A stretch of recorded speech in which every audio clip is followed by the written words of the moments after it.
नरेश कुमार। नरेश कुमार जी, आपका ये बेटा, इसको क्या हुआ था? इसकी सांस दबी थी, सांस घुटनी थी। घुटने के बाद में दिक्कत इसको बहुत ज़्यादा आई, कई जगह लेके गया। मतलब श्वसन प्रॉब्लम इसको हो रही थी? हाँ बिल्कुल जी, घुटता था, दबता था, पूछ लो इससे भी। जैसे दम घुटता था ऐसे हाँ। होता था। और क्या होता था, कोई क्या लक्षण आता था? ऐसी तबीयत ज़्यादा खराब हो जाती थी। तो नेगेटिविटी जब आपने चेक कराई, नेगेटिविटी थी? हाँ उस टाइम थी, उस टाइम नेगेटिविटी थी। अभी क्या आराम है आपको? डॉक्टर से सारे चेकअप कराए थे हमने। मतलब आपको मैं मानूं कि 90% आराम है, या ज़्यादा या कम? पूरा ही आराम है। पूरा ही आराम है। हाँ। आप क्या बार आए मेरे पास? 2 बार। 2 बार? कितना खर्चा आया आपका मेरे पास? एक बार बली वो क्रिया आई हुई थी 6,000 रुपये की, और फिर 300 रुपये जो बली। तो आपको एक्यूरेट बताया एकदम से? हाँ।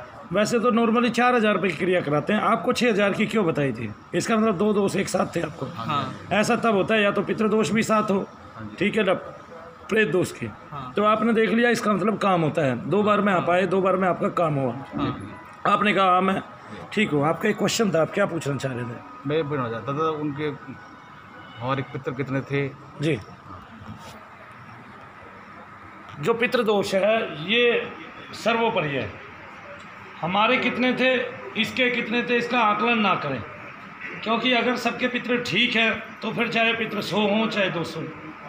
अगर पितृ एक भी खराब है मजबूती से, तो वो एक ही बहुत ज़्यादा नुकसानदायक है। सबसे पहले तो पितरों के साथ क्या समस्या होती है, रात को आप सारे के सारे लोग दबने लग जाते हैं घर में, ठीक है ना, सबको सोते हुए झटके लगते हैं। एक दूसरा क्या होता है कि आपको बेचैनी रहती है।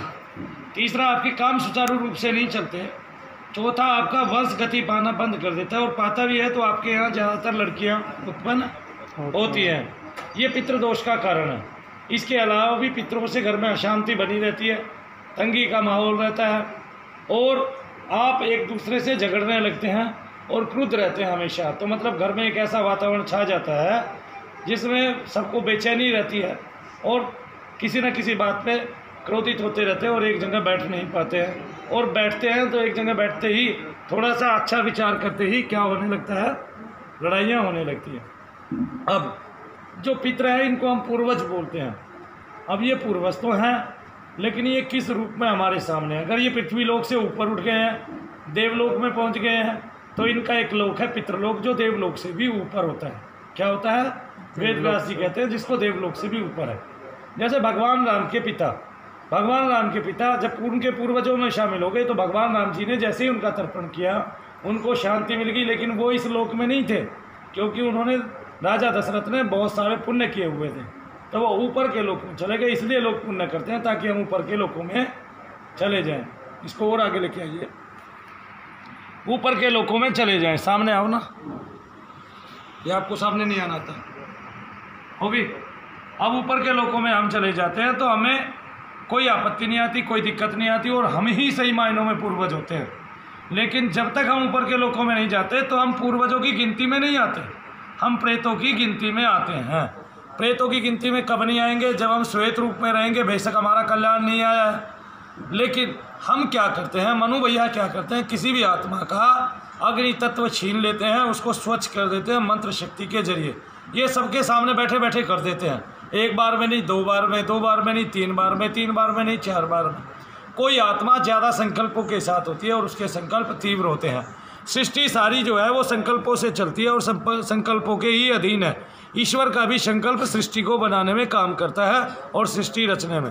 या हमें जो छूट मिली है वो केवल कर्म की छूट मिली है। हम अच्छा और बुरा कर्म कर सकते हैं अपनी इच्छा से। अपनी इच्छा से हम अच्छा करते हैं, अपनी इच्छा से हम बुरा करते हैं। तो अच्छा और बुरा कर्म वो हमारे अधीन है, हम उसको कर सकते हैं, अच्छा भी कर सकते हैं, बुरा भी कर सकते हैं।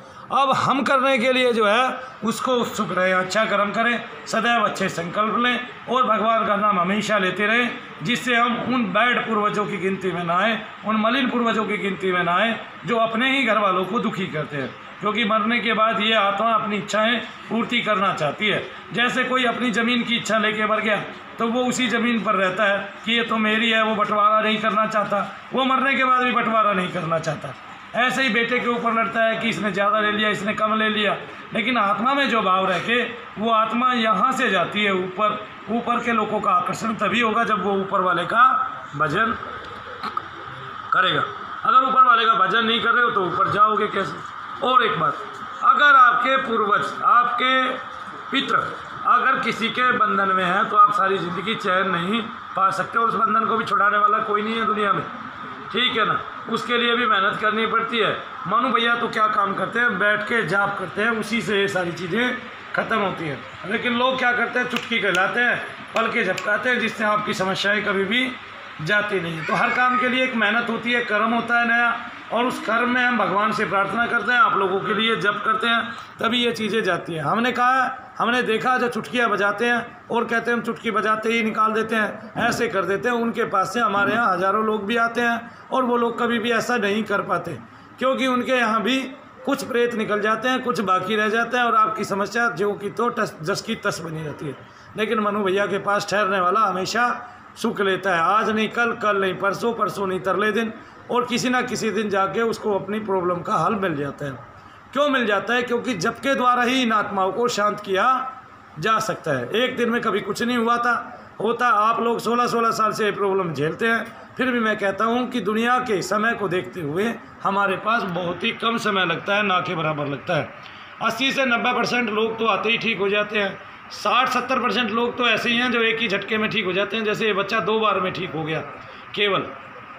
और बाकी के लोग ऐसे हैं जो लंबे समय बाद अभी ठीक लग रहे हैं, लेकिन 2-3 महीने बाद जाके फिर बीमार पड़ जाते हैं, क्योंकि फिर उनके जो घर के पितृ हैं, जो मुक्ति नहीं पाई जिन्होंने, जो प्रेत रूप में हैं, वो उनको फिर सताने लगते हैं। वैसे तांत्रिक ने जिनके पितृ बंधन करके भेजे हुए हैं, वो वहाँ से भी अपनी तरंग आपके परिवार पर फेंकते रहते हैं। ये होती है इन बैड सोल्स की आपकी बद्दुआएं होती हैं, ठीक है ना, कि तुम हमारा उद्धार नहीं करा पा रहे, तुम हमें जो है ना लाभ नहीं दे पा रहे, जबकि मैंने आपको ज़मीन दी, मैंने इतनी ज़िंदगी पैसा इकट्ठा करके दिया और वो आपके लिए दिया। तो उनकी जो बैड यानी कि बुरी, जो एक तरह से एक ये शाप आपको लगता है, आप शापित हो जाते हैं अगर आपके पितृ बंधित होते हैं तो इस शाप से मुक्ति पाने के लिए क्या करना पड़ेगा? आपको अपने पितरों को खुलवाना भी पड़ेगा। अगर किसी तांत्रिक ने पकड़ लिया, पहली बात तो भारत के सभी तांत्रिकों को मेरा इसलिए नमन कि उन्होंने दूसरे के पितरों को पकड़ के बांध लिया है, ठीक है ना। और ये जो बांधा है, ये इन्होंने अपनी गति खराब करने के लिए ऐसा किया है, क्योंकि ये भी बंधन में आने वाले हैं एक दिन, और इसलिए कभी मुक्त नहीं हो पाते, क्योंकि दूसरी आत्माओं को ज़बरदस्ती कैद करते हैं। तो जितने भी तांत्रिक हैं मर के ये बुरी आत्माओं में शामिल होते हैं और बड़े बड़े प्रेत बनते हैं। इन्हीं के सींग जमते हैं, इन्हीं के कांटे जमते हैं, इन्हीं के पूँछें निकलती है, और ये बड़े बड़े भारी मात्रा में बड़े बड़े प्रेतों के रूप में आ जाते हैं। जैसे कि राक्षस योनि भी नहीं थी, ये उस तरह के प्रेतों में आ जाते हैं, और ये भी किसी के पितृ होते हैं। तो जब ये किसी का उद्धार नहीं होने देते तो इनका भी उद्धार नहीं होता। नमन इसलिए कर रहा हूँ क्योंकि इन्होंने क्या किया है, इन्होंने आधे हिंदुस्तान को ख़त्म कर दिया है, लेकिन इससे भगवत सत्ता में परिवर्तन आता है, इससे लोग भगवान की ओर चलते हैं। आप जो मेरे पास बैठे हैं, भगवान का नाम ले रहे हैं या लेंगे, अभी आए हैं आज पहली बार, तो ये केवल उन तांत्रिकों की वजह से है, वरना तो आदमी खाए पिए मस्त रहे अगर उसको कोई दुख ना हो, लेकिन भगवान को याद नहीं करे। भगवान को दुख में ही आदमी सुमरन करता है, सुख में सुमरन हो ही नहीं पाता है। ज़्यादातर लोग सुख में सुमरन छोड़ देते हैं और केवल सुख में दिखावा हो पाता है, ये भी मैं मानता हूँ।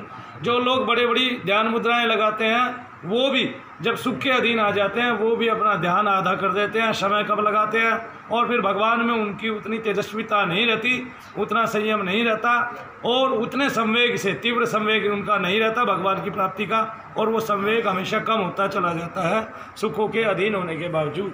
तो अगर तांत्रिक ना हो, अगर कष्ट देने वाला ना हो, तो फिर कष्ट से राहत पाने वाले की शरण में नहीं जाया जाएगा। फिर उस दया निधान, करुणा निधान और उस दाता की शरण में हम नहीं जा पाएंगे, है ना। तो गरीबों करो पुकार, निर्विकार वो अधमो द्वारक ले जो अवतार।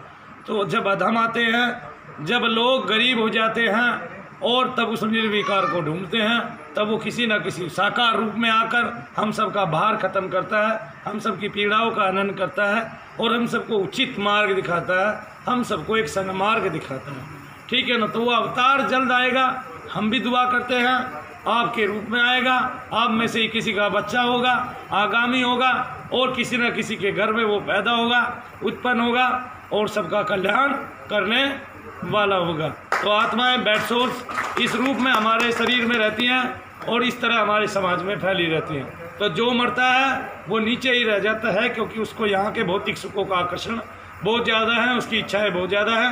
तो इच्छाओं को त्यागो और भगवान के चरणों में चले जाओ। इसलिए हर आदमी को रोजाना मात्र कम से कम 12 मिनट का ध्यान करना ही करना पड़ेगा। 12 मिनट उस ईश्वर को किस रूप में देने पड़ेंगे? अनन्य भाव में देने पड़ेंगे कि तेरे अलावा हमारा कोई नहीं है। तो आपने पुरुषार्थ करना ही करना पड़ेगा। पुरुषार्थ करने के लिए आपको ये संसार मिल गया है और ये मानव जीवन मिला है, तो पुरुषार्थ कीजिए, इन सब झंझटों से मुक्ति पाइए, छुटकारा पाइए। मैं आपकी मदद के लिए तैयार हूँ। मैं आपको ईजी से ईजी स्टेप दे रहा हूँ जो दुनिया में कहीं नहीं है, जो मैंने करके दिखाया है। आपको अगर एक विधि दी है मुट्ठी में कपूर लेके हाथ हिलाने की, तो उसमें आप अपनी नेगेटिविटी घर पे चेक कर सकते हैं। अगर आपको एक मंत्र दिया है ओम नमः शिवाय ओम, तो आप मानसिक जाप करके देख सकते हैं कि आप में प्रेत बाधा है कि नहीं।